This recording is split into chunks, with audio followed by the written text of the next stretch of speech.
Ako po si Joyce Dominguez.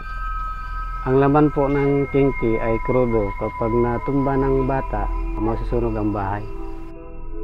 Sa isang buwan, isang kalating galon na krudo. Gagastos ka ng 150.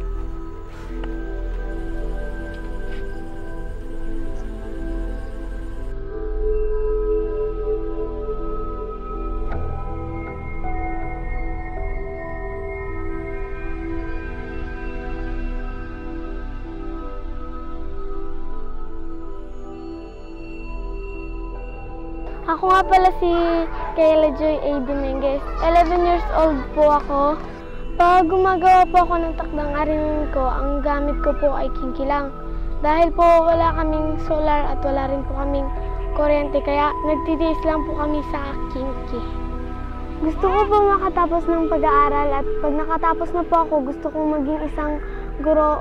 At pag may trabaho na po ako, gusto kong matulungan mga magulang ko sa mga pangangailangan sa bahay.